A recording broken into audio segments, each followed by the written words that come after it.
Ça marche à l'électricité, mais il faut une réaction nucléaire pour générer les 2,21 gigawatts d'électricité. 2,21 gigawatts 2,21 gigawatts Mon Dieu! Mais enfin, c'est quoi un gigawatt? French Tech, esprit critique pour tech éthique. Bienvenue dans ce nouvel épisode de Trench Tech. Vous voulez exercer votre esprit critique pour une tech éthique? Vous êtes au bon endroit. Trench Tech, c'est le talk show qui décortique les impacts de la tech sur notre société. Nom de Zeus! Voilà plus de 20 ans que j'accompagne les entreprises dans leur stratégie numérique, en particulier sur l'exploitation de leurs données. Et bien souvent, je me suis surpris à penser, le numérique, c'est pas comme l'avion, ça pollue beaucoup moins. Et puis, contrairement à l'avion, il est utile et accessible à tous. Et puis, il permet même de se passer de l'avion en faisant des réunions à distance. D'autres fois, je pensais, le numérique, c'est pas comme l'industrie lourde, ça pollue beaucoup moins. Et puis, contrairement à l'industrie lourde, c'est immatériel. Et puis, ça mobilise pas autant de ressources et d'énergie. Et puis... Et puis, en fait, non! Ces pensées visant inconsciemment à se rassurer sur l'impact environnemental de mon travail ne doivent pas ralentir la prise de conscience du problème auquel on fait face. Alors, au fil des lectures sur le sujet, au fil des échanges, des conférences, la prise de conscience est totale. Il faut l'affronter, l'accepter. Le numérique est un secteur extrêmement polluant à hauteur de ceux auxquels je l'ai comparé inconsciemment. 3 chiffres pour situer immédiatement le débat. Premièrement, le numérique représenterait 3 à 4% des émissions de gaz à effet de serre au niveau mondial. Ouais, donc un peu plus que l'aérien. Et la part de cette empreinte pourrait doubler d'ici 2025. Ce qui n'est peut-être pas le cas de l'industrie lourde. Pour résoudre ou en tout cas atténuer le problème, il faut se concentrer sur la production des terminaux qui représentent à eux seuls 78% des émissions. What ? Ouais, je te la refais. En France, 78% des émissions de gaz à effet de serre de tout le secteur du numérique sont émis pendant la fabrication et le transport des smartphones, des ordinateurs, des écrans, mais aussi des routeurs, capteurs, data centers, et seulement 21% pendant toute la phase d'usage de ces appareils. Alors clairement, toutes les solutions, même les plus petites, sont à prendre. Mais la douce histoire de vider nos boîtes mail et d'éteindre notre box la nuit va avoir à peu près le même effet que celle de pisser sous la douche. Il faut le faire, bien sûr, mais ça ne va pas tout résoudre. Au cœur de l'enjeu de l'empreinte environnementale du numérique, l'énergie. Celle qui est nécessaire pour le forage des mines, recelant les terres et métaux indispensables à nos appareils. Celle qui est nécessaire à leur production, leur acheminement. Celle qui est nécessaire pour les centres de données qui nous fournissent tous les services numériques devenus indispensables à toute cette société. Cette même énergie qui est fortement carbonée dans la majorité des pays du monde. Alors, cet épisode avec Gilles Babinet est essentiel. Et on démarre sans plus attendre avec le programme. On va lancer notre warm-up pour poser le débat entre nous avec Cyril et Thibaut. On va lancer le grand entretien avec Gilles Babinet, avec qui nous échangerons sur 3 thèmes. Premier thème, énergie, peut-on décarboner le numérique? Second thème, la tech à la rescousse de l'environnement. Est-ce que la tech peut aussi être une solution pour le défi environnemental? Troisième thème, on a les politiques qu'on mérite, dans lequel on explorera pourquoi les politiques semblent ne pas comprendre ni les questions environnementales, ni les questions tech, et encore moins les deux ensemble. Encore sur des amis. Vous retrouverez aussi les chroniques inspirantes de Fabienne Billa et son Patch Tech et Emmanuel Goffi pour la Philotech. Enfin, on prendra le temps de débriefer entre nous pour fixer les idées clés de cet épisode. Il est donc maintenant l'heure du warm-up. French Tech, esprit critique pour tech éthique. Ouais, salut Mick, salut Thibaut. Sympa Salut de vous retrouver. Cyril, salut Mick. Ouais, c'est bon de se retrouver là. Grave, Ouais. Ça fait toujours plaisir de vous voir. Et là en plus, on a un gros sujet aujourd'hui. Ouais, justement. Le dos. C'est un gros sujet brûlant qui, une fois de plus, à notre goût, n'est pas assez débattu dans la sphère publique et surtout politique. Et débattu d'ailleurs, à la fois pour son impact ou ses impacts négatifs, mais aussi ses impacts positifs. Le numérique et l'environnement, c'est le sujet, en tout cas du début de cet épisode, et le rôle des politiques dans tout ça. Finalement, ça reste très très confus, cette notion d'impact du numérique sur l'environnement. Les rapports s'enchaînent, se contredisent. Les grandes figures du numérique aussi s'opposent à coup de tweet. Et j'avoue qu'en préparant cet épisode, à force d'écouter les médias ou d'aller chercher sur Internet, on trouve vraiment tous les chiffres, toutes les notions. À boire et à manger là-dedans. Et il y a jusqu'à l'indigestion, c'est Ouais. clair. L'épisode, on le prépare quand même depuis quelques temps et j'avoue que plus on creuse, moins on comprend. Donc c'est tout l'inverse que ça devrait faire, c'est qu'on a du mal à retrouver des informations fiables. Tout semble pouvoir plus ou moins s'opposer ou du moins se contredire. Chacun essaye de trouver cette vérité sur comment est-ce que le numérique pollue et comment est-ce que ça fonctionne. Tout le monde s'accorde à dire en tout cas qu'il y a urgence sur le climat et que le numérique en a sa part et sur les deux facettes de la pièce, comme tu as commencé à l'esquisser effectivement Cyril, sur le fait que à la fois le numérique peut polluer, ou en tout cas ces activités vont amener de la pollution et à la fois peut être une partie de la solution. Le sujet clé, peut-être le péché initial, mais dont on cherche tous comment le résoudre, c'est cette difficulté de mesurer. Ouais. Je l'ai dit, je suis un professionnel dans la data. Mon mantra, c'est mesurer pour agir. Là, on est bien embêté parce qu'elle est mesurée de façon fiable, directe et pourquoi pas en temps réel, les émissions et ce qui se passe partout.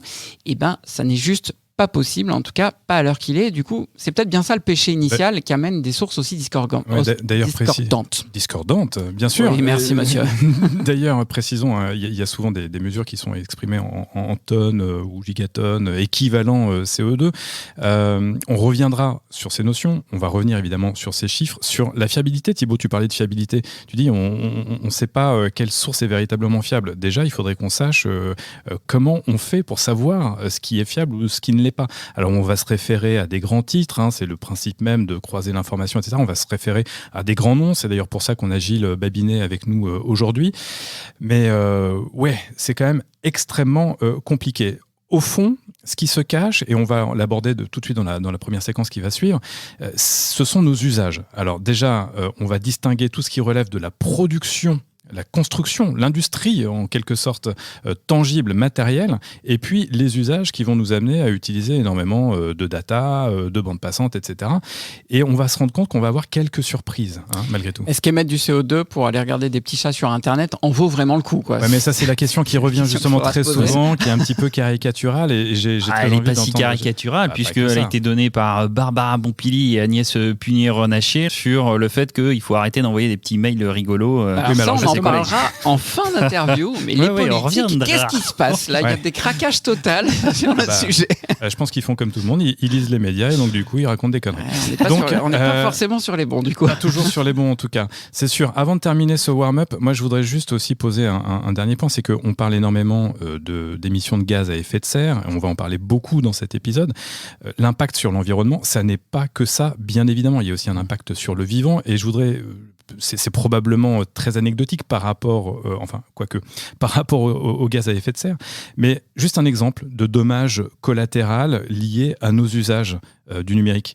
Vous avez probablement toutes et tous entendu parler derrière vos écouteurs de ces photos, de ces selfies qui sont pris, qui sont publiés sur Instagram et puis qui tout d'un coup, pouf, attirent les foules, attirent énormément de monde sur un site qui était naturel et qui devient un site touristique extrêmement fréquenté et qui détruit l'écosystème et qui détruit le vivant. Ça aussi, c'est un impact du numérique et de nos usages sur l'environnement. C'est effectivement ça. On peut revenir sur la notion d'empreinte écologique qui a été créée par le Global Footprint, Network, qui met en place un outil qui est capable de mesurer la pression qu'exerce l'homme sur la nature. Donc la pression peut s'exercer sur plusieurs endroits. Effectivement, il ne faut pas regarder forcément qu'un seul endroit et notamment que les gaz à effet de serre. On va être donc sur un épisode extrêmement riche puisqu'on va chercher à apprécier donc tout ce sujet dans toute sa complexité. Ah, mais j'entends que notre invité vient d'arriver. Bonjour Gilles. Allô, ça va? Gilles, très bien. Gilles, on se tutoie? Exceptionnellement, parce que c'est vous, je veux bien. Waouh, on a beaucoup de chance. Et je vois que vous avez fait le même acteur studio tous les deux. Alors Gilles, tu es coprésident du Conseil national du numérique, tu es Digital Champion de la France auprès de la Commission européenne. Tu as un parcours totalement atypique puisque tu as créé ta première start-up à 22 ans, après avoir passé le bac en candidat libre. Sans bagage d'études supérieures, tu es donc piqué très tôt par le virus de l'entrepreneuriat qui t'a amené à créer 8 entreprises. Tu es aussi membre de l'Institut Montaigne et enseignant à Sciences Po Paris.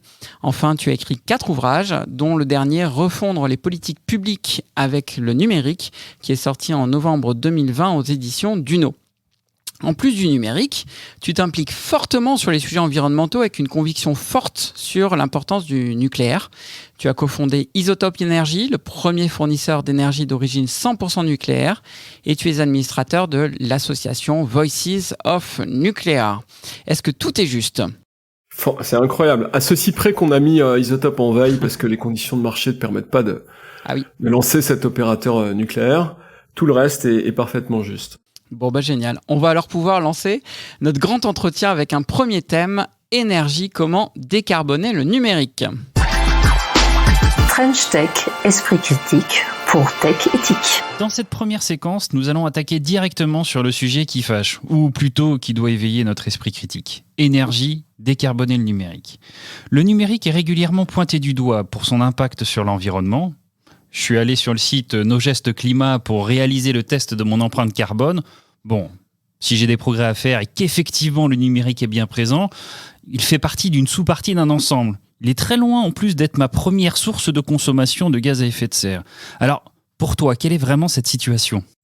Alors, d'abord, c'est une situation de désinformation majeure. Il y a encore hier soir, je reprenais un article de Challenge qui évoquait des emails consommant 500 grammes de CO2 par mail.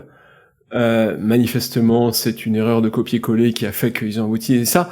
Mais en fait, on reprend systématiquement les chiffres les plus gros, et même quand ils sont débunkés, comme par exemple par l'ADEME, qui a dit une bêtise il y a une dizaine d'années, on continue à utiliser un chiffre qu'ils ont à leur sortie de 50 grammes de CO2 par email. Et donc, on a un vrai problème. D'ailleurs, à l'instant, quand vous avez présenté, vous avez évoqué le fait que le numérique est responsable de 4% des émissions de CO2. Alors, je ne sais pas d'où vient ce chiffre, je serais intéressé de remonter à la source. Si. Moi, les chiffres de l'IAE, l'Agence internationale de l'énergie, qui sont les trucs les plus solides que je trouve en général, on est plutôt aux alentours de 2,5 actuellement. Alors, il faut pas confondre électricité et énergie, c'est-à-dire que on doit être aux alentours de 6% de l'usage de l'électricité pour le numérique, mais de l'énergie primaire, c'est par définition beaucoup moins. Ouais. Alors juste pour te répondre, le chiffre qui a été cité, 3,5 à 3,8, c'est un chiffre effectivement qui circule depuis 2019, qui est à la fois véhiculé par l'ADEME et issu des rapports du Shift Project, et le 3,8, je crois, c'est Green IT. Donc, alors, ouais, mais c'est pas des trucs sérieux. Franchement, même l'ADEME, ça reste une agence gouvernementale. L'ADEME est une source massive de désinformation sur ces sujets. Je suis désolé de le dire, hein. Moi je souhaite qu'il s'améliore et je souhaite que si le nouveau président de l'ADEME ou le nouveau directeur général entend ça, qu'il prenne ce sujet sérieusement.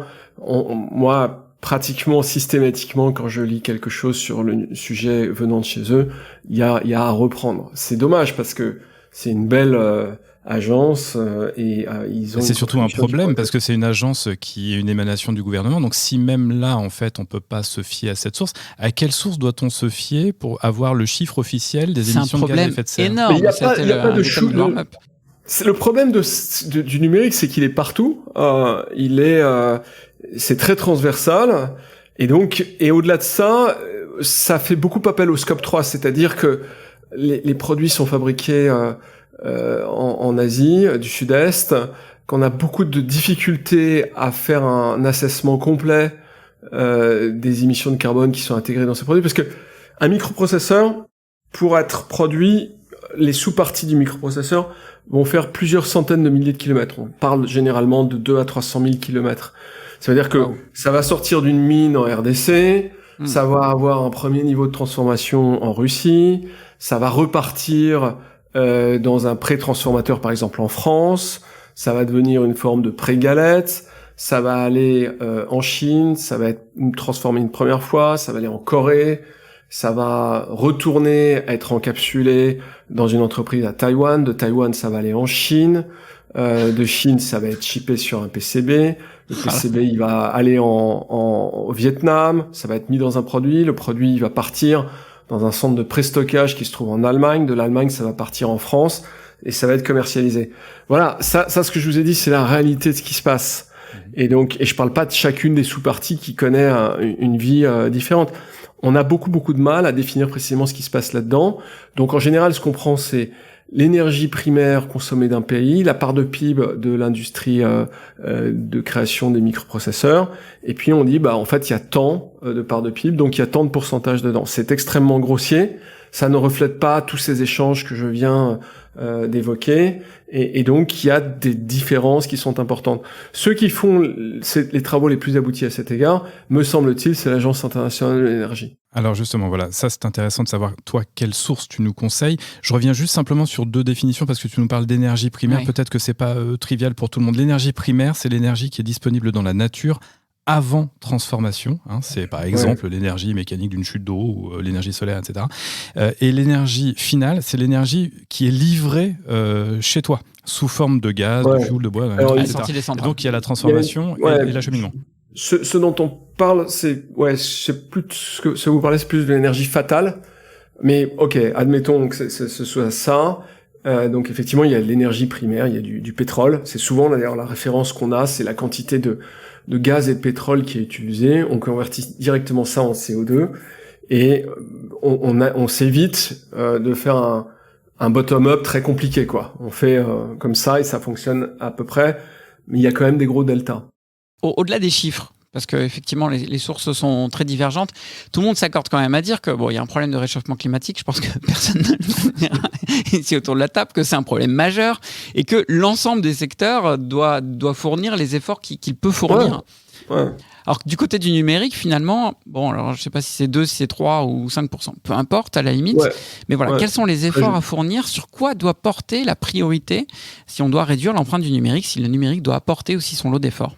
Alors il y a effectivement très bien, il y a 2-3 trucs qui sont assez importants. Il y a d'abord lutter contre le consumérisme numérique. C'est-à-dire que changer de smartphone tous les ans, c'est une mauvaise idée. Moi j'ai le même depuis 5 ans, j'en suis très fier, j'ai un vieux S8 et je n'éprouve pas le besoin d'avoir un truc mieux, ça fait à peu près tout ce que je veux faire. Il y a aucun moment où je me dis, si ma femme me reproche que ça fait pas de belles photos, donc elle les fait depuis son iPhone. Mais pour le reste, c'est important de faire ça parce que un smartphone, c'est entre 50 et 200 kilos de CO2 embarqué. Voilà, c'est comme si je prenais un avion sur une courte distance. On peut éviter ça. Le deuxième chose, c'est il y a d'autres usages de ce type-là. Moi, par exemple, panneaux publicitaires numériques, je trouve que c'est une agression à différents titres. Et je pense qu'on peut éviter ça. C'est surtout le hardware que ça provoque, les grandes dalles d'écran qui coûtent cher à produire, qui sont très énergivores. Donc il y a une sorte de prise de contrôle de ces aspects-là. Après, il y a un truc qui commence à marcher. Moi, je parle souvent avec Thomas Reynaud, le patron de Free. Ils veulent décarboner totalement leur opérateur. Et il dit, pour nous, ça a des impacts très importants parce que ça veut dire que on revoit complètement nos supply chains. Par exemple, ils disent, c'est tout bête, mais si on fait venir par bateau et qu'on stocke, c'est beaucoup moins impactant que si on stocke pas et on fait venir par avion. Donc on a un stock tampon en France et qui fait que on sait que grosso modo on n'a pas trop de problèmes, on peut attendre le prochain conteneur qui arrive par bateau qui met beaucoup plus de temps que l'avion, mais par contre l'empreinte est considérablement moindre de ce fait. Ça c'est vrai d'ailleurs pour les industries numériques comme pour les industries non numériques. Et puis après il y a la façon dont on utilise les équipements, c'est-à-dire que les équipements passifs qui ne consomment pas d'énergie, on a plutôt à les amortir sur des durées très très longues. Les équipements actifs, tu penses à des proxys, les équipements réseau, c'est ça, les équipements passifs? Les équipements passifs, ça peut être de la fibre optique, ça peut être des répartiteurs, ça peut être des trucs comme ça. Les équipements actifs, ça peut être un serveur. Et là, c'est marrant parce que en fait, on se rend compte que c'est totalement indépendant des architectures. Et que dans certains cas, on a plutôt intérêt à les remplacer rapidement, parce qu'en fait, les gains en énergie vont être tels que on va réussir à avoir un intérêt à créer une empreinte carbone par la fabrication d'un nouvel équipement, mais que on va tellement gagner d'énergie que ça vaut le coup de le faire. Et donc, arriver à faire ces assessments, ça introduit une nouvelle culture au sein de du contrôle financier de ces entreprises-là, qui prend en compte le carbone et qui est pas un truc qui préexistait auparavant. Donc il y a un nouveau métier, une nouvelle expertise à introduire au sein de ça. Et de chercher à optimiser ça nous toute la amène supply, toute l'orientation, en tenant compte constamment des émissions de gaz à effet de serre et pas seulement du coût des opérations. Quoi. Ouais. C'est ça. Puis après, il y a les implémentations. Il y a le fait que moi, je visitais un système d'information du Grande Banque il y a pas très longtemps. J'étais stupéfait de la quantité de systèmes d'information pour gérer un CRM qui n'était pas très important, quoi. Pourquoi ? Parce que c'est fait par des ESN qui rajoutent des couches et des couches de logiciels, qui refusent de redescendre sur l'architecture d'ensemble, que personne ne veut repayer pour ravaler la dette technique, et que finalement on a une espèce de CRM qui est basé sur des AS400, ce qui est un peu questionnable, quoi. Donc le fait d'avoir des architectures modernes, mais qui sont proches du niveau assembleur, où finalement on a des trucs qui sont très intégrés, très structurés, on a des rapports d'efficacité énergétique, mais aussi de besoins en équipement qui sont complètement incroyables, qui sont vraiment les informaticiens qui nous entendent, ça donne un petit coup de canif aussi au langage les plus modernes qui se révèlent être les plus consommateurs. J'ai juste une question sur le premier axe que tu donnais, qui est aussi l'axe prioritaire puisque le plus émetteur, donc sur les équipements. Est-ce qu'on va enfin avoir à un moment donné des smartphones qui vont durer 10 ans ? Ouais, je pense que il faudra que la loi de Moore s'arrête pour qu'on ait ça. C'est-à-dire que là, en ce moment, on a de telles révolutions, objectivement, avec l'arrivée des tensors, des GPU, des processeurs multicœurs. La loi de Moore, c'est le principe selon lequel les capacités informatiques font plus que doubler tous les 2 ans. Voilà, juste pour resituer, pour que tout le monde comprenne. Ce qui induit une fuite en avant sur la puissance et donc le matériel qui se renouvelle très très vite. Ouais, c'est ça. C'est-à-dire que effectivement, c'est très difficile de résister à la loi de Moore. C'est-à-dire que un DSI, au bout de 5 ou 6 ans, son data center, il vaut plus rien. En valeur de marché, c'est 0.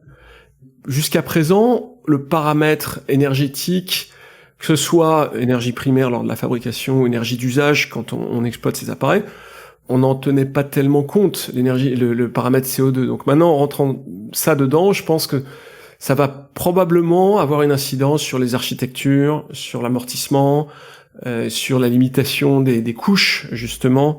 Ça va changer des choses, je crois. Alors justement, tu viens de l'évoquer, les usages.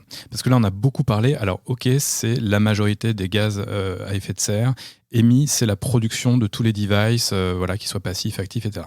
Mais il reste quand même une large part de ces émissions qui sont liées à nos usages. Et il y a ce qu'on appelle l'effet rebond, c'est-à-dire que plus, grâce à la loi de Moore, plus les machines vont être performantes, plus elles vont nous proposer des capacités nouvelles, avec des usages que l'on va nous-mêmes inventer grâce à ces capacités nouvelles et qui vont nécessiter que l'on fasse des machines encore plus puissantes, etc. Donc les usages ont quand même une responsabilité dans tout ça. Quel est ton point de vue ? En intro, on disait, est-ce qu'il faut continuer de regarder des vidéos de chatons sur YouTube ou est-ce qu'il faut regarder Netflix toute la nuit, etc. C'est assez caricatural dans la façon de présenter les choses, mais toi, quel est ton point de vue sur l'impact de nos usages numériques sur l'émission des gaz à effet de serre ? Est-ce qu'il faut moins utiliser le numérique ? Est-ce qu'il faut le réguler ? Est-ce qu'il faut une forme de sobriété ? Voilà. Alors, moi, j'ai un point de vue qui est assez contrariant, mais essayer de le balancer un peu. C'est-à-dire que les usages en tant que tels, leur consommation de CO2, elle est très faible, voire nulle. Voilà. Donc, je suis désolé, je vais me faire allumer par plein de gens en disant ça, mais c'est que dalle. Les mails, ça émet que dalle. Le streaming, ça émet que dalle. Voilà. Moi, je pense qu'en France, le streaming, on est sur quelques grammes par heure. L'activité humaine, le simple fait d'être là devant vous, c'est 40 grammes par heure d'émissions de CO2. Donc pourquoi je pense ça ? Parce que en tant que tel, si je retire, on parle que des usages, je ne parle plus de l'amortissement des équipements. C'est quoi ? C'est un ordinateur ou un téléphone. Imaginons que je prends mon ordi, voilà, mon ordinateur il consomme 40 watts. Ok, 40 watts. 40 watts, c'est 5% d'un kilowatt en France. Allez, on va dire à 50 grammes de CO2, ou même 100 grammes de CO2. Donc ça fait 5 grammes pour la partie laptop. La fibre jusqu'au data center, je suis désolé, c'est un LED, ou peut-être 5 LED. C'est que dalle, on peut pas le compter, c'est pas possible de le compter. Et puis de l'autre côté, j'ai un Akamai ou un truc comme ça qui a totalement optimisé son système de distribution de flux vidéo. C'est beaucoup moins que c'est peut-être 5 watts.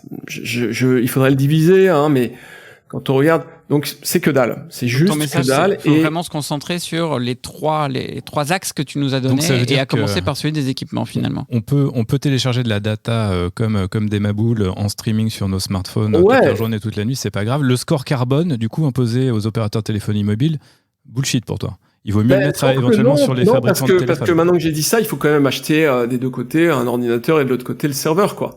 Voilà.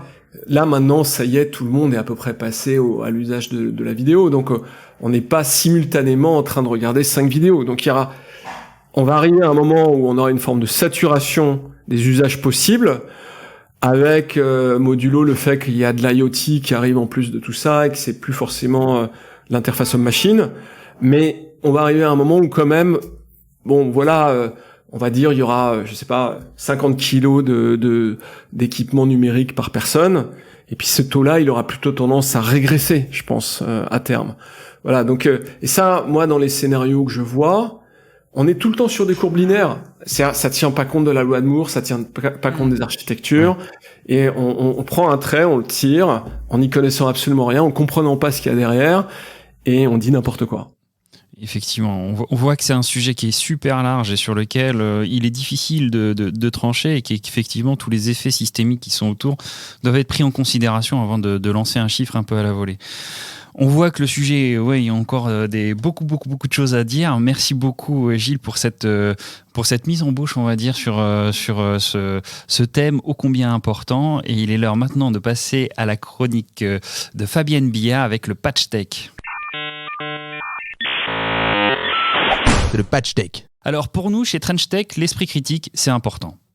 Et on sait aussi qu'il faut s'en méfier, car en matière de critique, celle de la tech est non seulement à la mode, mais en plus dictée par des intérêts parfois contraires. Et aujourd'hui, avec toi Fabienne, on revient aux origines du phénomène.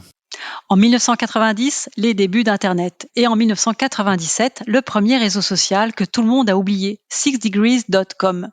Facebook, qui atteint le Graal en 2008, est devenue la plateforme dominante des médias sociaux avec plus de 100 millions d'utilisateurs mensuels, atteignant les 3 milliards aujourd'hui.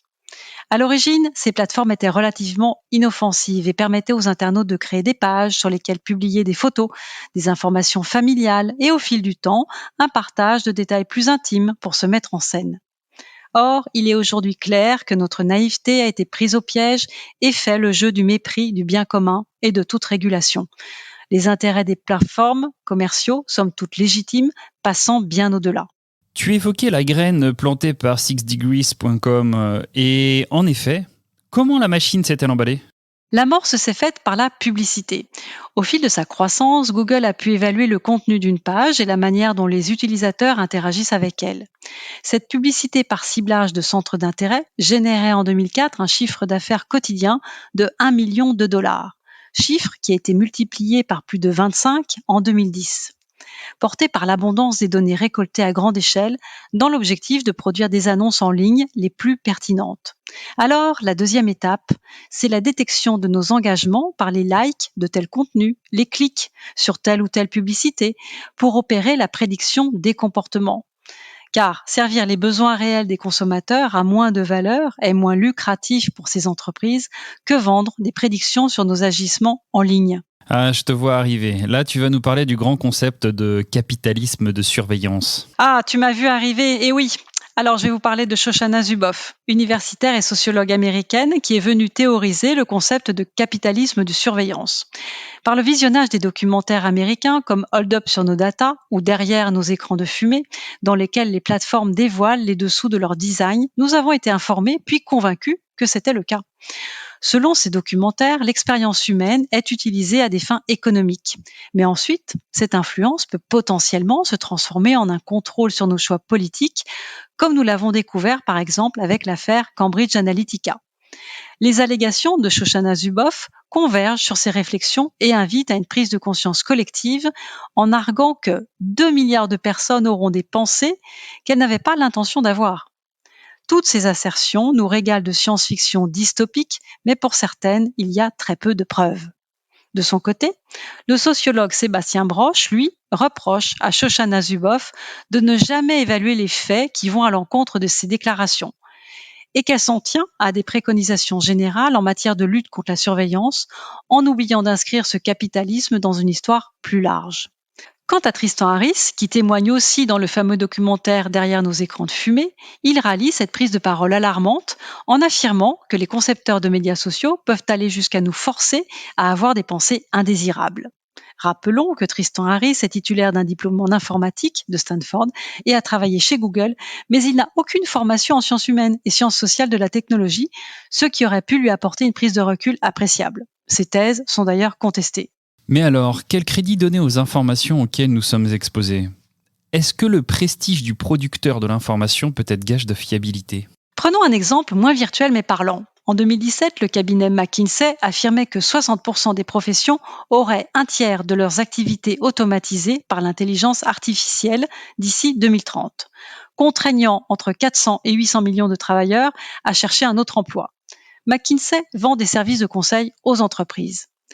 Par conséquent, la firme a tout intérêt à ce que les dirigeants accréditent l'information qu'ils seront confrontés à un environnement transformé, injectant ainsi de l'inquiétude auprès des décideurs pour générer des commandes d'études et des analyses stratégiques.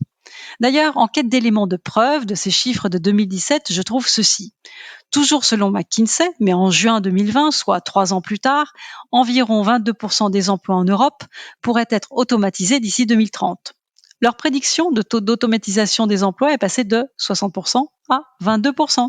Oh là là, ça se complique. Mais alors qui croire ? À quel saint se vouer ? Ce que j'avance ici, tout comme vous le propose ce podcast Trench Tech, est d'interroger et de multiplier les sources contradictoires ou concordantes en matière de technologie pour approcher d'une certaine objectivité. À partir d'un fait, nous pouvons produire 2 types de narration. L'une orientée communication, avec plus ou moins de remaniement, et l'autre informationnelle, se déployant dans un esprit d'éveil, avec des sources citées recoupées et des expertises en attestant. Finalement, le battage médiatique pro-tech est tout aussi préjudiciable que le battage médiatique anti-tech. Trench Tech, esprit critique pour tech éthique. Avec le numérique, finalement, on le voyait avec Fabienne, il y a 2 facettes. On va le voir aussi sur ce sujet de l'environnement. D'un côté, on en a parlé sur la première séquence, un secteur polluant qui doit réduire son impact, comme on l'a entendu. Mais d'un autre côté, celui d'un secteur qui fait partie de la solution au plus grand défi de ce siècle, peut-être du millénaire, et qui a un rôle clé dans la diminution globale de notre empreinte environnementale. Alors Gilles, d'ailleurs, c'est un thème sur lequel tu prends régulièrement la parole pour rappeler effectivement tous les impacts positifs qu'a la tech, notamment l'intelligence artificielle, mais aussi les capteurs, le numérique de manière générale, sur la réduction globale de l'impact environnemental que peuvent avoir nos activités humaines. Complètement, je pense que c'est une chose qui est complètement ignorée. Je vais vous donner un exemple que j'ai découvert il n'y a pas très longtemps, c'est les ordures ménagères. Donc, vous avez dû voir récemment, je crois qu'il y a eu un rapport de la Cour des comptes qui vient de sortir, qu'en France, on a aux alentours de 30 à 40%, ça dépend des régions, des ordures ménagères qui sont incinérées sans être séparées. Et en fait, pourquoi ? Mais parce que ça a un coût élevé de séparer ces ordures, de faire en sorte que on fasse un tas de PET, donc les bouteilles de type Coca-Cola et tout ça, un tas de cartons, puis il y a plusieurs sortes de cartons. Voilà, donc il faut séparer tous ces trucs-là. Le fameux tri des ordures pour qu'elles puissent être revalorisées, recyclées au maximum. Exactement. Et plus la séparation est qualitative, plus il y a de valeur dans les ordures.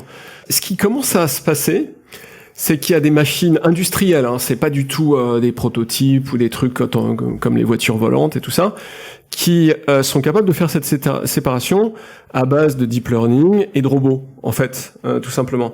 Et c'est d'un niveau de finesse totalement incroyable pour un coût d'exploitation qui est quasiment nul.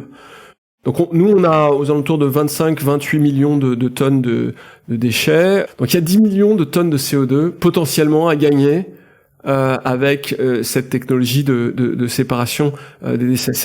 C'est juste un exemple, mais c'est pour mettre en perspective la consommation, les émissions de CO2 de la France, c'est à peu près 450 millions par an. Donc c'est beaucoup là-dessus. Tu évoques souvent le sujet des smart grids, par exemple. Après, effectivement, les smart grids, c'est un truc de dingue. C'est-à-dire que Alors, c'est quoi un smart grid? Alors, je vais expliquer ça. La consommation d'énergie, elle est fluctuante. La pointe est 40% plus élevée que le base load, c'est-à-dire la consommation de base. Il peut y avoir des écarts de 40%. Et si on est capable d'éviter la pointe, eh bien, on est capable d'éviter la partie carbonée de l'énergie. C'est-à-dire la base, en général, c'est décarboné. La pointe, elle est très carbonée là-dessus. Notamment notre fameux pic de 19h, voilà. Très particulier en France. Exactement. Alors, la politique de décarbonation, elle repose sur un peu toujours la même chose. Le fait d'isoler les logements et puis les sources d'énergie, dont le nucléaire, évidemment. Mais si on avait mis en place ce qu'on a commencé à faire en 1960, c'est-à-dire les tarifs bleus, qui sont moins chers pendant les heures de pointe, et qu'on avait généralisé ça, le compteur Linky, c'est une brique de ça, mais ça n'est qu'une seule brique, eh bien, on aurait probablement la capacité de complètement décarboner notre système électrique. Et pour une fois, ça va en faveur des ENR. Donc moi qui suis notamment... Alors on va reprendre.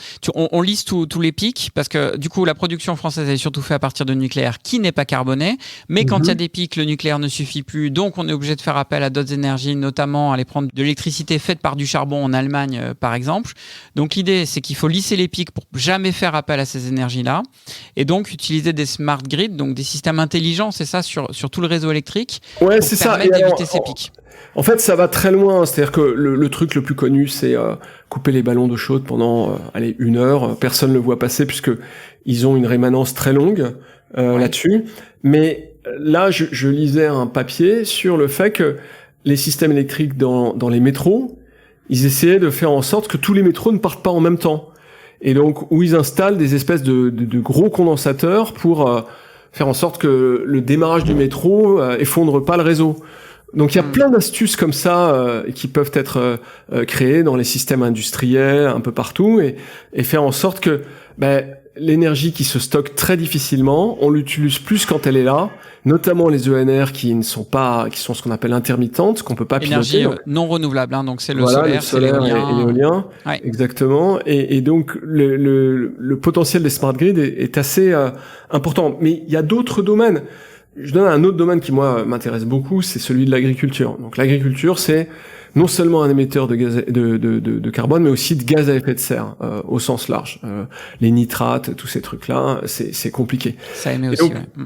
Voilà. Mais il y a des travaux qui sont faits, notamment par l'Université de Columbia, qui montrent que, en fait, on pourrait faire une agriculture à peu près aussi productive, mais qui deviendrait captatrice de CO2. Donc c'est le fait c'est ce qu'on appelle l'effet double. Restaurative agriculture. Mais c'est compliqué parce que l'agriculture. Et là, c'est le numérique qui joue un rôle. Oui, parce que l'agriculture, c'est un domaine qui est extrêmement multifactoriel et extrêmement contextuel. C'est-à-dire que suivant le type de produit que fait, suivant là où je me trouve, suivant les conditions climatiques, suivant la façon dont ça pousse, etc., la terre, etc., eh bien, ça n'est pas les mêmes conditions. Et on a un peu tendance à suivre 2 ou 3 paramètres qui sont toujours les mêmes, et donc on n'optimise pas le truc.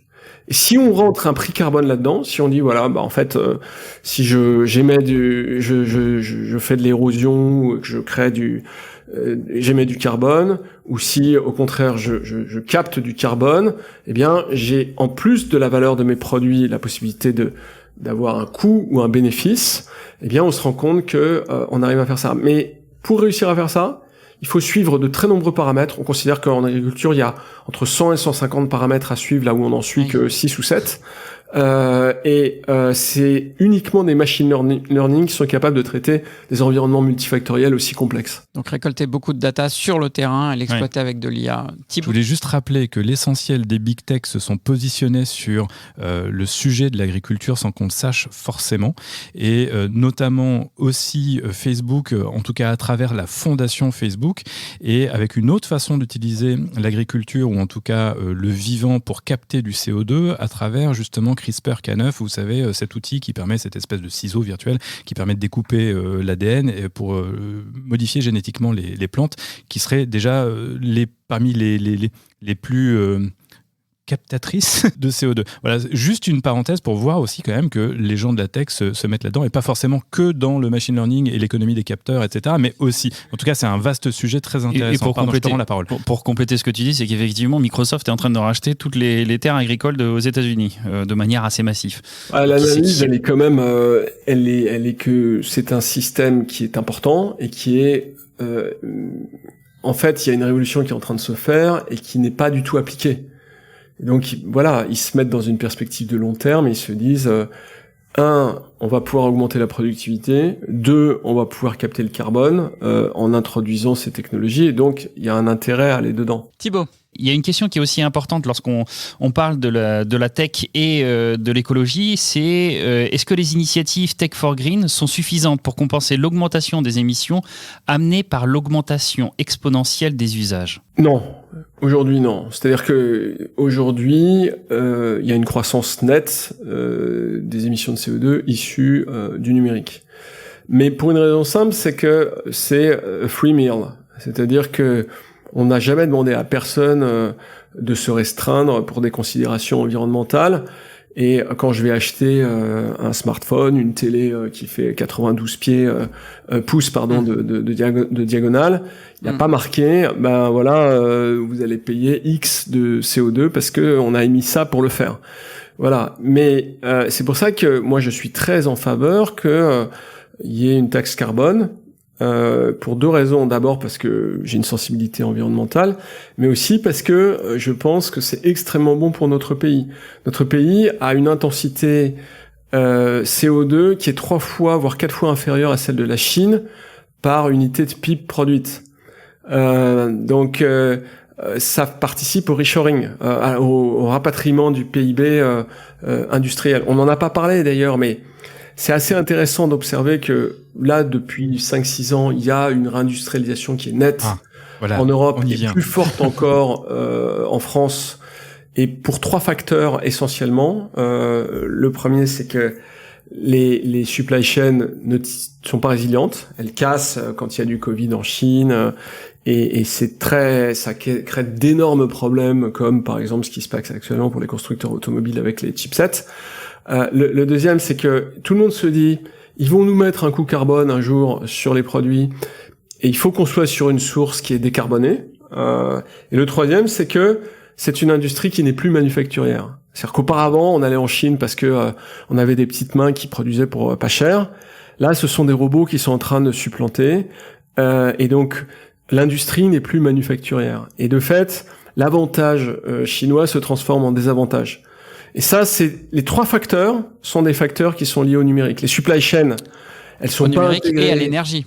Et à notre bien sûr, énergie et numérique, c'est lié du coup directement, c'est le encore une fois. gagnant de la réindustrialisation. Là, on va toucher à un autre enjeu, mais on te réinvitera pour un autre épisode pour nous reparler de cet enjeu qui est aussi un enjeu clé d'ailleurs pour la tech, et on vient de l'entendre pour l'industrie. Mais pour l'heure, c'est l'heure de recevoir notre docteur philo, Emmanuel Goffi, pour sa philotech. De la philo, de la tech, c'est philotech. Alors dis Emmanuel, j'en connais qui deviennent totalement fous avec leur portable. À chaque notification, ils sursautent, et quand il n'y a pas de notification, ils vérifient quand même leur portable frénétiquement, des fois que. Ça porte un nom, cette maladie, docteur philo ? Oui, effectivement, aujourd'hui on parle du syndrome FOMO, FOMO pour Fear of Missing Out, ou en français, la peur de passer à côté de quelque chose, de manquer quelque chose. C'est un concept qui apparaît au début des années 2000 sous la plume d'un étudiant de la Harvard Business School, avant d'être repris en 2006 pour parler de l'addiction à Twitter et aux réseaux sociaux.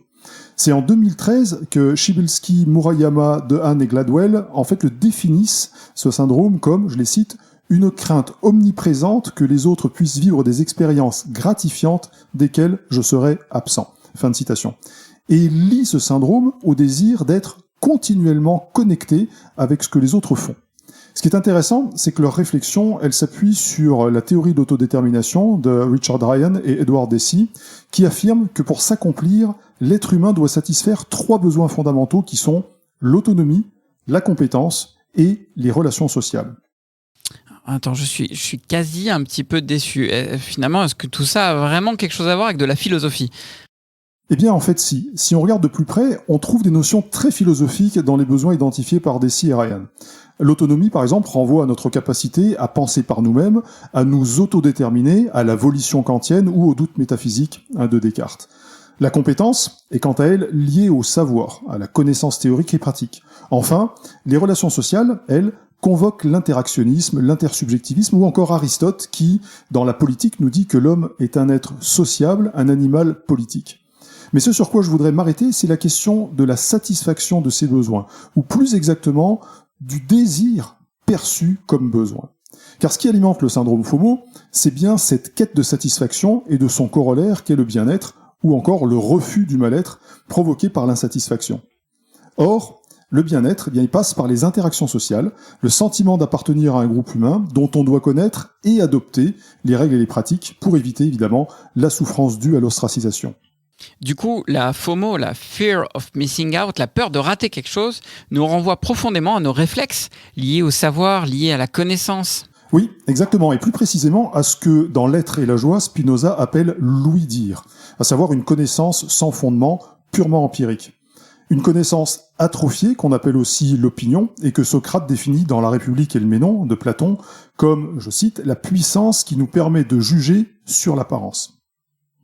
Notre connaissance, elle repose en fait sur une connaissance limitée de notre environnement, de nos besoins et même de notre savoir lui-même. Cette opinion, elle est amplifiée aujourd'hui par les réseaux sociaux et les médias qui sont autant de fenêtres sur ce que Guy Debord appelait la société du spectacle et qui n'est rien d'autre que, je le cite, un rapport social entre des personnes médiatisées par des images. L'abus, ajoute-t-il, d'un monde de la vision, le produit des techniques de diffusion massive des images. Et c'est ce spectacle permanent qui abaisse notre vigilance intellectuelle et anesthésie notre esprit critique pour mieux nous aliéner. Finalement, ce que nous prenons pour un besoin n'est en fait qu'une projection de la réalité sur le mur de la caverne platonicienne. Une illusion de la réalité projetée sans discontinuer sur nos écrans et qui alimente le syndrome FOMO. Alors, mais comment on peut s'en sortir ? Comment sortir de cette caverne quasi platonicienne ? Et est-ce qu'on peut seulement s'en sortir ? Bien sûr. On peut, par exemple, lire les maximes capitales et les sentences vaticanes d'Épicure, qui nous invitent à ne pas gâcher ce que nous avons en désirant ce que nous n'avons pas, ou en nous détachant des désirs qui ne sont ni naturels ni nécessaires. On peut aussi s'inspirer des stoïciens, qui, de Zénon de Citium à Marc Aurèle, en passant par Cicéron, Sénèque, Épictète, nous appellent à nous libérer de nos passions pour nous concentrer sur nos besoins fondamentaux et accéder au bonheur. Mais on peut surtout s'efforcer de raffermir notre esprit critique. Comme le disait Socrate, il n'y a qu'un seul bien, la connaissance, et un seul mal, l'ignorance. Ignorer qu'on ne sait pas, ou prendre une opinion pour un savoir, est à mon sens même pire. Prendre des données éparses pour de l'information, transformer des désirs inaccessibles en besoins vitaux, sont autant d'erreurs produites par la perte d'esprit critique, par l'abandon de la quête du savoir pour celle de la satisfaction immédiate. C'est dans bien des cas notre apathie intellectuelle qui entretient le syndrome FOMO et favorise l'addiction dont les réseaux sociaux et les professionnels du marketing usent et abusent. Il ne tient qu'à nous d'exercer notre esprit critique pour nous en sortir. French Tech, esprit critique pour Tech Éthique. Alors Gilles, on attaque cette troisième séquence qu'on a intitulée « On a les politiques qu'on mérite ». Tu sais, l'une des raisons qui nous a poussé à lancer French Tech, c'est parce qu'on se posait cette question. Pourquoi le numérique, qui présente pourtant tant d'impact sur la société, n'est-il pas directement sur l'agenda politique ? La question s'est longtemps posée aussi sur la place du réchauffement climatique dans l'agenda public. Peut-être est-ce d'ailleurs encore le cas aujourd'hui. Alors quand on croise les deux, comme on le fait dans cet épisode, ça fait carrément flipper. Première question, Gilles, toi qui susurres à l'oreille des politiques en tant que président du Conseil national du numérique, qu'est-ce qui explique un tel désintérêt des politiques pour le numérique ? Est-ce que c'est comme pour l'environnement, un manque de connaissances et de formation ? Alors, avant de sortir la sulfateuse, quand même. Waouh, ça promet. Ouais, il y a eu quand même beaucoup de progrès. Ce matin, j'ai tweeté là-dessus. Je lisais le rapport du numérique en santé. Bon, voilà, moi j'ai pas grand-chose à dire. Le truc est quand même de très très bonne qualité. Ils ont fait des pas de géant. Et voilà, et j'adorerais voir d'autres ministères être capables d'avoir un rapport de ce niveau-là.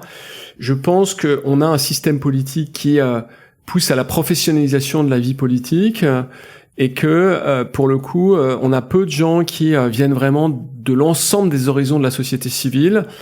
On en a, mais c'est des avocats, des gens qui sont facilement assimilables par le corps politique. Tu veux dire qu'ils sont tous issus du même moule? C'est-à-dire qu'on n'a pas suffisamment d'ingénieurs, on n'a pas suffisamment de gens de la société civile, en dehors des avocats, des médecins et autres, c'est ça? Des énarques? On l'a pas encore fait, mais avec l'Institut Montaigne, on fait un baromètre des compétences digitales à l'Assemblée nationale. On l'a fait 2 fois pour les 2 précédentes mandatures. Là, je pense qu'on va le refaire. Bon, on a 30 experts sur, 550 députés, quelque chose comme ça. C'est très insuffisant. Alors on me dit, mais on n'a pas besoin d'être expert quand on est député. Si, je suis désolé, on a besoin d'avoir une partie des gens qui comprennent bien ces sujets, parce que moi je vois le nombre de bêtises qui ont été commises par des gens qui avaient des très belles idées mais qui ne comprenaient pas de ces sujets. On a besoin de ça. Tout comme d'ailleurs les parallèles avec l'environnement sont très importants. C'est-à-dire le numérique, c'est de l'ingénierie, c'est de la technique et de l'ingénierie. L'environnement, c'est de l'ingénierie et de la science. Et donc, là, il y a eu une première réforme qui est la réforme de l'ENA, qui est inaccomplie puisqu'on ne sait pas encore comment les corps vont être mangés à ce sujet. Donc, on a l'Institut national du service public qui est en train de se créer. Et ça, pardon de t'interrompre, Gilles. Le réchauffement climatique, en gros, ça fait quand même plus de 60 ans que les premiers scientifiques ont commencé à nous alerter. Et ça fait quoi? Ça fait une bonne grosse dizaine d'années qu'on commence à vraiment prendre le sujet au sérieux au niveau politique. Et encore. Ouais. Et tu le dis toi-même, on a très très peu d'experts parce qu'on peut pas attendre d'avoir que des ingénieurs dans le gouvernement ou à l'Assemblée nationale. Mais si on fait ce parallèle avec le réchauffement climatique, là au mois de juin, après les dernières législatives, il y a eu donc cette initiative portée entre autres par Christophe Cassou, qui est l'auteur principal du 6e rapport du GIEC, où pendant 3 jours, les députés nouvellement élus pouvaient se faire former au moins à vitesse grand V sur les éléments fondamentaux du réchauffement climatique. Il y a 154 députés qui sont passés par là. Pourquoi on fait pas ça sur le numérique? Mais moi, j'ai plusieurs fois proposé à des présidents de l'Assemblée nationale. Le feedback qu'ils ont, c'est mes députés sont super occupés, j'ai pas le temps de le faire. Mais le point, je reviens sur ce que je disais, c'est les sciences. Les sciences, on est dans un monde de sciences, c'est important. Et on peut former les gens, leur faire la fresque du climat ou je ne sais quoi. Moi, je vois qu'il y a toujours des gros problèmes avec les valeurs et les échelles, qu'il y a des concepts qui sont toujours vécus de façon émotionnelle. Je prends par exemple le sujet des accidents dans le nucléaire ou la gestion des déchets dans le nucléaire. Les gens ont beau avoir lu la même chose que moi, ils restent sur des postures émotionnelles parce que ils ont beaucoup de difficultés à aborder un corpus qui n'est pas le leur. Voilà. Il faut de la pédagogie. Et donc on a un problème fondamental et je suis désolé d'être un peu réducteur ou manichéen là-dessus, mais on a besoin d'avoir plus de scientifiques dans l'État. Et quand je dis dans l'État, c'est aussi bien dans l'exécutif que dans les chambres, que dans l'administration publique. Alors du coup, Gilles, c'est quoi les conséquences finalement de ce manque de compréhension des politiques pour le numérique? Que tu as des exemples de mauvaises décisions qui auraient été prises Les mauvaises décisions, c'est le fait qu'on n'a pas du tout réussi à répondre aux challenges en matière d'enseignement supérieur et de formation, qu'on n'a aucune licorne qui n'est jamais sortie d'un laboratoire de recherche universitaire en France. Et je suis désolé de le dire, mais il faut accepter on puisse regarder de façon un peu crûment. Il y a eu des choses remarquables qui ont été faites, et je les ai suffisamment saluées. On était nulle part, maintenant on est sur la carte, mais ça n'est pas du tout suffisant. Et le fait de ne pas avoir une remontada dans le domaine de l'enseignement supérieur et de la recherche est très problématique. Et ça l'est aussi sur le plan de l'énergie. Ce qui se passe sur le plan de l'énergie, moi je suis désolé, j'ai pas une grande sensibilité pour les partis républicains et d'extrême droite. Néanmoins, ils ont appelé à ce qu'il y ait une enquête parlementaire sur les raisons qui ont abouti à cette faillite énergétique telle qu'on la connaît aujourd'hui. Je pense qu'on aurait dû se poser la question. Au début des années 2000, quand on a sciemment mis en place des systèmes réglementaires pour détruire le système nucléaire, voilà, il y a des responsables de ça. J'aimerais bien savoir, comment la décision s'est construite, et 2, s'il y a eu des conflits d'intérêts. J'observe qu'en Allemagne, Gerhard Schröder, il est massivement conflicté, Et je pense qu'il devrait être présenté devant un tribunal. Alors Gilles, justement, les conflits d'intérêts, on se doit quand même de poser la question. Quand on se demande pourquoi nos politiques s'intéressent peu au sujet, il y a deux écoles. Soit on se dit ils sont mal informés, ils sont incompétents, c'est la fameuse déconnexion des élites. Soit on se dit il y a des conflits d'intérêts. Or, en la matière, on connaît de plus en plus la puissance des lobbies dans le domaine technologique. Juste quelques chiffres pour rappeler quand même, parce qu'en 2020, l'industrie du numérique a dépensé au total 97 millions d'euros de lobbying, 20 millions d'euros rien que pour Google, Facebook, Microsoft et Apple. Ouais. Et encore, ces chiffres, pour plein de raisons, sont en dessous de la réalité. Mais moi, je vais te dire, quand tu es dans l'administration américaine à Washington DC, le dernier truc que tu as envie de faire, c'est de démolir Amazon, Parce qu'Amazon a une puissance de lobbying qui est incroyable. Je vais vous raconter une histoire. L'autre jour, ils ont voulu passer une loi qui était défavorable à Amazon. Amazon, ce qu'il a fait, c'est qu'il a écrit à tous ses marchands, qui comptent en millions aux États-Unis, et il leur a dit, écoutez, ils en veulent à votre principal canal de distribution. Dites à votre élu, votre représentant local, que s'il se bouge pas, vous n'allez pas voter pour lui. Voilà, donc moi, le gars qui fait ça, on devrait pouvoir le traîner en justice, normalement. Une force de frappe énorme. Voilà. Et en France, ces conflits d'intérêts, tu Alors, les moi, je vais vous constates raconter aussi une anecdote qui est personnelle, et en plus, d'ailleurs, j'en ai plusieurs à cet égard, mais je vais vous en raconter une. Il y a 4-5 ans, j'ai été invité à l'occasion d'un voyage en France du directeur des affaires publiques d'un des GAFAM, à le rencontrer. Donc je vais le rencontrer dans son hôtel. On a une discussion plutôt intéressante où je lui dis d'ailleurs assez directement les défauts que je vois. À l'époque, je lui avais dit, écoutez, si vous voulez que les choses s'arrêtent, il faut que vous deveniez une vraie multinationale, c'est-à-dire avec des headquarters qui ont du pouvoir, qui sont en local, et que vous ne soyez plus une entreprise américaine. Alors ça l'avait un peu surpris, mais et puis il m'a dit, écoute, je vais repartir, est-ce qu'on peut se reprendre un café avant que je reprenne l'avion et tout ça. Donc je retourne le voir, et là il me dit, voilà, j'ai beaucoup apprécié notre discussion, je te propose un truc, j'ai besoin que tu me fasses une note blanche de temps en temps, 1 ou 2 fois par an, voilà, et je te propose de te filer $60,000 pour faire ça. Voilà. Wow. Et dans la discussion qui suit, je comprends que ce n'est pas les affaires publiques qui vont payer ces $60,000, mais l'ingénierie. Parce que les États-Unis, ils sont obligés de déclarer à qui ils donnent de l'argent. Oui, mais cela dit, ils sont obligés de le déclarer en Europe aussi. Il faut... Et donc j'ai refusé, mais je peux vous dire que maintenant, systématiquement, quand je vois quelqu'un qui dit du bien des GAFA, je me demande d'où il parle. Ah, et donc le chiffre du lobbying qu'on donnait en intro doit être largement sous-estimé. Ouais.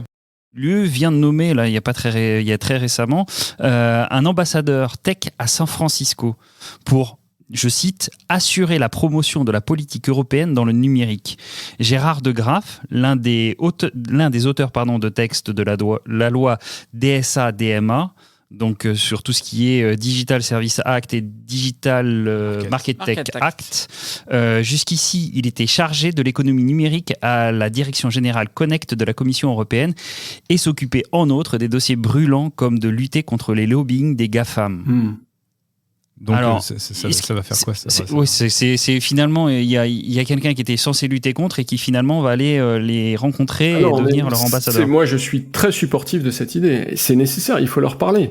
Je veux dire, il faut parler à ses ennemis, c'est ce qu'on fait dans la diplomatie tous les jours, et voir les points sur lesquels on peut être d'accord et sur lesquels on s'affronte.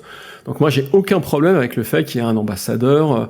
Il risque pas de se faire retourner comme Casper Klinge, le premier ambassadeur tech danois qui finalement est parti chez Microsoft. Oui, bien sûr, Casper, je le connais bien, il est parti travailler pour Microsoft, mais ça c'est une autre histoire. Quand on travaille pour l'UE, ben voilà, un ambassadeur peut aussi se faire retourner par une puissance étrangère.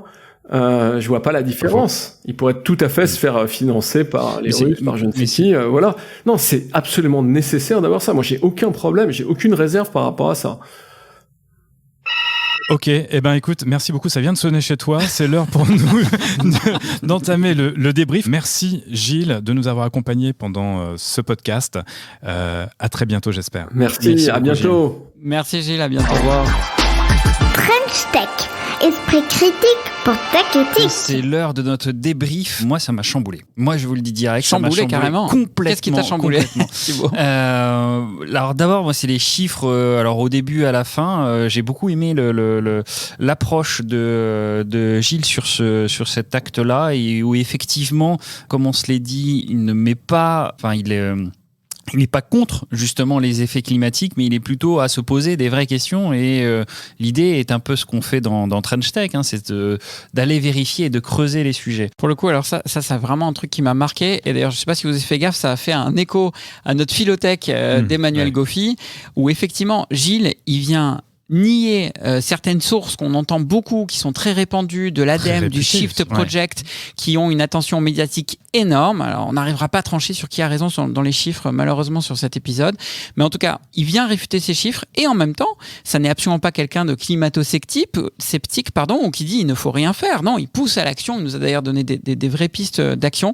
Donc, on revient à ce qu'on veut faire dans Trench Tech, secouer les sources, revenir à l'esprit critique, et en même temps, il y a des choses à faire, et il faut absolument se mettre dans l'action pour y aller. Oui, moi ce que je retiens, c'est que Gilles, finalement, il n'a pas les mêmes sources que The Shift Project, donc que l'ADEME, que Guillaume Pitron, vous savez, ce journaliste au Monde Diplo et l'auteur du livre L'enfer numérique, voyage au bout d'un like, mais il a quand même les mêmes recommandations. D'abord, il faut limiter le fait de changer de device et de smartphone en particulier. Vous savez quand même que les jeunes Français de 18 à 25 ans, ils ont déjà eu 5 smartphones différents entre les mains. Wow. Il faut aussi essayer de limiter un petit peu nos usages, mais il nous dit pas tant que ça. Juste un petit détail, on parle énormément des smartphones parce qu'évidemment on l'a tous tout le temps en main, et c'est ce qu'on renouvelle beaucoup. Mais en vérité, ce qui a l'impact le plus fort, c'est plutôt les télévisions. En fait, c'est très simple, plus l'écran est grand, plus l'impact environnemental est important. Donc d'autant plus les écrans, on peut parfois les garder un peu plus longtemps que nos smartphones. Il faut vraiment faire gaffe à ça. Moi, c'est un point que je retiens très fort. Alors on nous dit, on entend en tout cas dans cet épisode que les data centers n'ont pas un impact si dingue que ça en matière en tout cas de gaz à effet de serre. On pourrait parler de toute l'eau qu'il leur faut quand même pour se refroidir, etc. D'ailleurs, il y a des data centers, des big tech qui sont aux portes du cercle polaire pour ces raisons-là. Quand on a préparé cette émission, et donc pour confirmer que l'information disponible sur le net, elle est quand même à trier, j'ai simplement cherché nombre de data centers dans le monde. Et avec la même requête, j'ai eu, mais alors, des chiffres à tort et à travers. On nous indique 3000 data centers en 2014, source JDNet, qui s'appuie sur une étude Xerfi. Tout d'un coup, ça passe à 8 millions en 2015, selon l'IDC, soit 150 millions de mètres carrés. Et puis on retombe à 660 parmi les 19 géants de la tech en 2021, selon l'usine Nouvelle. Et puis 8000 en octobre 2021, dont 2700 aux USA et 230 en France, selon Statista. Comment voulez-vous qu'on s'en sorte ? Ce sont quand même des sources qui sont pas complètement inconnues du grand public, plutôt fiables en général. Comment le grand public, cherchant de l'information sur ce sujet, peut s'en sortir? Je pense qu'il se cache aussi derrière ces chiffres des définitions très différentes. Qu'est-ce qu'un data center ? Évidemment. Est-ce qu'une tranche de data center peut-être est considérée par certains comme un data center ? Est-ce que c'est le bâtiment ? Bon, bref. Et là, et tu as raison, c'est d'autant plus important que là, c'est sur quelque chose de dénombrable assez facilement, quand on est sur quelque chose de tangible, de physique. Donc, quand il est question d'aller dénombrer des émissions de gaz à effet de serre où on ne peut parler qu'en équivalent de tonnes CO2 et avec des méthodes assez dingues pour arriver à cette mesure, voire à cette évaluation en réalité, et ben c'est ça qui fait qu'on se retrouve avec des chiffres très très différents. Je rebondis encore sur les 50 grammes de CO2 par email. Donc qui est, on rappelle, un chiffre faux. Mais Thibaut, il regarde des petits chats sur Internet. J'aime pas les chats. Il reçoit des vidéos. Tu pouvais arrêter de m'en envoyer. T'as dit que t'aimais pas les chats, d'un coup on perd 15 auditeurs. Merci Thibaut. Non, mais globalement, on s'évertue à essayer de mesurer des choses qui sont pas forcément le bon apanage. On est toujours sur la gamme de la priorité, je crois qu'on l'a bien cité, mais on essaye toujours de vouloir valoriser un usage là où l'important est de valoriser un équipement aujourd'hui sur cet état de fait. Donc commençons déjà par la grosse masse et ensuite allons vers le détail. Et donc il faut voir les priorités, clairement. En tout cas, il y a des choses qui sont clairement mesurables, et Gilles nous en a parlé. C'est toute cette économie des capteurs et de l'Internet of Things, notamment dans l'agriculture, dans l'industrie. On sait exactement où on peut faire des économies d'énergie, mais aussi des économies en termes de productivité. Et ça veut dire aussi rentabilité. Et là, on touche peut-être quand même du doigt le nœud gordien de cette affaire, c'est qu'il va falloir changer les business models, et que en la matière, le numérique permet à certaines industries de faire évoluer leur business model, donc de gagner plus d'argent tout en étant plus vertueux, donc en limitant les impacts négatifs, voire en ayant des impacts positifs. Je suis pas sûr qu'il faille changer les business models, mais qu'il faille plutôt qu'on change, nous, notre mode de fonctionnement, qui fera obligatoirement bouger les business. Évidemment, mais on a dit que les usages étaient forcément pas tant... Ouais, mais si tu n'achètes pas tous les ans un iPhone, ils s'en sortiront pas tous les ans. Ah, ça, c'est évident. Mais si une industrie, quelle qu'elle soit, ceux qui fabriquent les téléphones, avant que eux, d'eux-mêmes, effectivement, ils changent le business model, on se dit « Ah ben non, on va en sortir un tous les 5 ans », on n'y croit pas trop, effectivement, sauf s'ils vont chercher une proposition de valeur qui diffère de juste l'appareil. C'est ça, parce que rappelez-vous, il y a ce qu'on appelle l'effet rebond en matière d'écologie. C'est aussi l'offre qui vient créer la demande. Donc, même si on changeait moins de smartphones, je pense qu'au contraire, les fabricants en sortiraient toujours plus pour solliciter, pour exciter cette demande, on pourrait dire. Soyons raisonnables. En même temps, la vente de smartphones se casse la figure depuis quelques temps. Bah, c'est peut-être pas une mauvaise chose. Ah ben, on ne dit pas le contraire. Bon, et puis on a quand même gardé une dernière séquence avec Gilles qui est très informé sur la question au vu de sa position. Alors, il a été le premier président du Conseil national du numérique, c'est lui qui l'a créé, à la demande de Nicolas Sarkozy, et il en est encore aujourd'hui le coprésident. Donc on a eu cette embardée aussi sur la partie politique, et où on découvre qu'effectivement ça nous amène encore quelques points de complexité pour arriver à démêler le faux du vrai et les bonnes sources finalement. D'un côté, les conflits d'intérêts, de l'autre, le problème de formation de nos politiques. Sincèrement, Gilles nous dit que lui, il l'appelle de ses voeux. Moi aussi, j'aimerais qu'il y ait une formation qui soit offerte au moins à nos députés, comme ça a été le cas au mois de juin, donc on en parlait, sur le réchauffement climatique.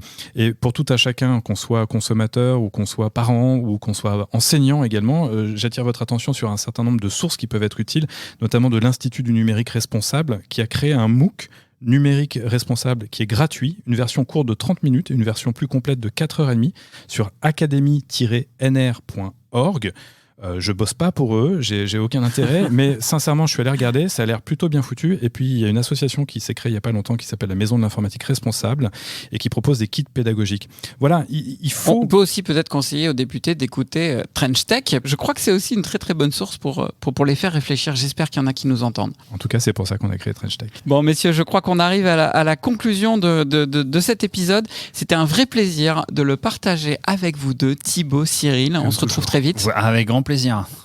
Super. Et pour ceux qui nous écoutaient, restez encore 2 minutes pour une petite conclusion. Trench Tech, esprit critique pour Tech Éthique. Plus ou moins 60 minutes viennent de s'écouler et normalement, votre regard sur l'impact de la tech sur l'environnement n'est plus tout à fait le même qu'au début de l'épisode. Merci à vous d'avoir pris le temps de nourrir votre esprit critique sur les enjeux éthiques que soulève l'environnement technologique dans lequel nous baignons. Que nous en soyons les concepteurs, les commanditaires ou les usagers, nous avons le droit et la responsabilité d'exercer notre esprit critique sur ces sujets pour en rester acteurs plutôt que spectateurs. Trench Tech, c'est terminé pour aujourd'hui. Mais vous pouvez nous écouter ou réécouter sur votre plateforme de podcast préférée.